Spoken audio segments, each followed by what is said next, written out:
ट्रिंग ट्रिंग phone की घंटी बजती है और शिखा फोन उठाती है। बोलो कौन? सामने फोन पर शिखा की भाभी रिद्धि थी। शिखा और रिद्धि ननद भाभी कम, दोस्त ज्यादा थी।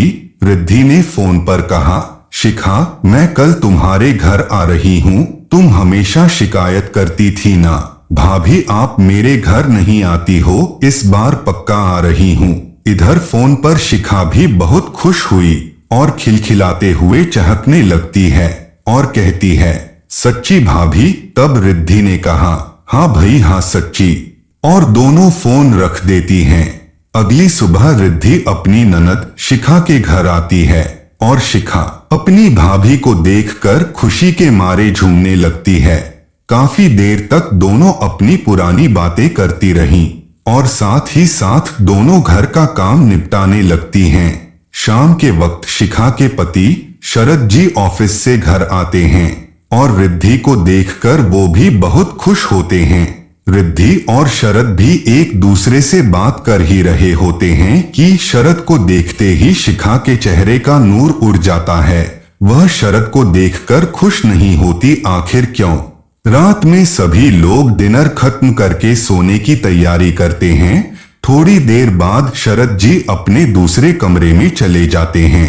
शिखा और रिद्धि दूसरे कमरे में। ऐसा ही क्रम लगभग दूसरे दिन भी चलता रहा। रिद्धि ने दूसरे दिन भी शरद और शिखा को अलग अलग कमरे में जाते हुए देखा। तब रिद्धि को लगा कि शायद मैं घर पर हूँ, इसलिए शरद जी अपना बेडरूम छोड़कर दूसरे कमरे में सोने चले जाते हैं। इस बार रिद्धि शिखा के घर काफी दिनों के लिए आई हुई थी। इस दौरान रिद्धि ने देखा कि शिखा शरद जी से ज्यादा बात भी नहीं करती, पर क्यों? क्या दोनों के बीच में कोई बात है या दोनों के बीच कोई मनमुटाव है? रिद्धि ने शिखा और शरद के रिश्ते के बीच के तनाव को अच्छी तरह से भांप लिया था और एक दिन रिद्धि ने शिखा से पूछ ही लिया, शिखा तुम्हारे और शरद के बीच में सब कुछ ठीक चल रहा है, तुम बुरा मत मानना, पर मैंने जो महसूस किया है क्या वह सच है? तुम दोनों के बीच कोई बात हुई है क्या? तब शिखा ने शरद के प्रति नाराजगी जताते हुए बताया और कहा, भाभी आप शरद की बात मत ही करो तो ठीक रहेगा। हाँ सच है यह बात, हम दोनों के बीच दूरियां काफी बढ़ चुकी हैं।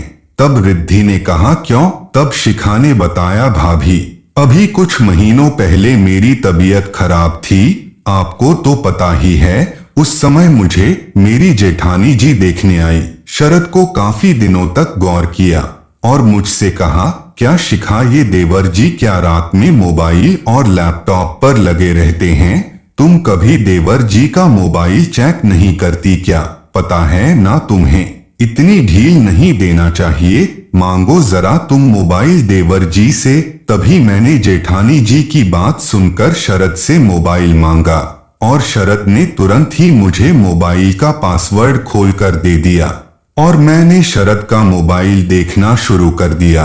तब तक सब कुछ ठीक था, लेकिन उसके बाद जेठानी जी ने फिर मुझसे कहा कि शिखा तुम देवर जी के मोबाइल का पासवर्ड नहीं जानती क्या?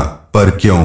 ये तो सरासर तुमसे चोरी हुई ना। आखिर तुम दोनों के रिश्ते के बीच ये मोबाइल में पासवर्ड क्यों? तब मैंने जेठानी जी से कहा, दीदी इसकी कभी जरूरत ही नहीं हुई, क्योंकि जब भी मैं शरद से मोबाइल मांगती हूँ वो मुझे तुरंत ही पासवर्ड खोल कर दे देते हैं। वो मुझसे कभी कुछ नहीं छुपाते। तब जेठानी जी मेरी बातों को सुनकर जेठानी जी ने फिर कहा, तुम उनकी पत्नी हो, तुम्हें भी शरद के मोबाइल का पासवर्ड पता होना चाहिए। बात तो दीदी की भी सच थी ना भाभी। जेठानी जी के जाने के बाद मैंने शरद के मोबाइल का पासवर्ड जानकर शरद के ऑफिस से आते ही उनका मोबाइल रोज चेक करने लगी और एक दिन शरद को काफी गुस्सा आ गया और गुस्से में उन्होंने मुझसे कहा, शिखा तुम मुझ पर शक करने लगी हो, तभी रोज मेरे ऑफिस से आते ही मेरा मोबाइल चेक करती हो। मैं कभी तुम्हारा मोबाइल चेक नहीं करता, मैं कभी तुम पर शक नहीं करता। तभी हम दोनों की बातें बहुत बढ़ गई। तब से ना मैं शरद से बात करती और ना शरद मुझसे। और तभी से दिन प्रतिदिन शरद मोबाइल में मशगूल रहने लगे हैं। शायद मुझे दिखा कर और परेशान करने लगे हैं।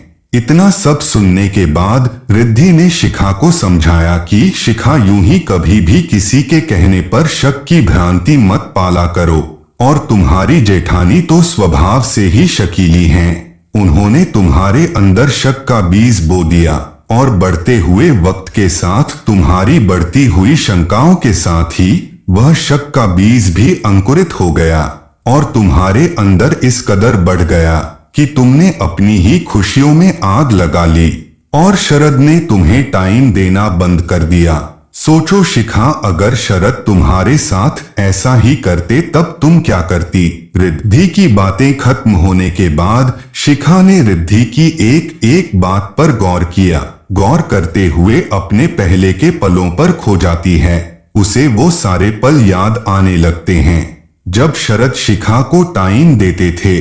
शायद मेरी ही गलती है, मैंने ही अपने और शरद के रिश्ते के बीच तनाव पैदा किया है। शायद ठीक ही कह रही थी भाभी, शरद ने कभी मुझ पर शक नहीं किया, फिर मैं क्यों मैं किसी के शक के जाल में फंस गई। और ऐसे ही समय रहते रिद्धि ने शिखा को रिश्तों को समझने का एहसास कराया और कुछ ही दिनों बाद शिखा ने अपने और शरद के बिगड़ते रिश्ते को संभाल लिया। धीरे धीरे दोनों ही पहले की तरह खुशी खुशी रहने लगे। शिखा ने भी वही मन में एक गांठ बांध ली कि चाहे जो हो जाए शरद और मेरा रिश्ता पति पत्नी का पवित्र बंधन है, जिस पर अविश्वास की पट्टी कभी नहीं बंधने दूंगी। इसलिए दोस्तों, शक बहुत सोच समझ कर करना चाहिए। थैंक यू दोस्तों।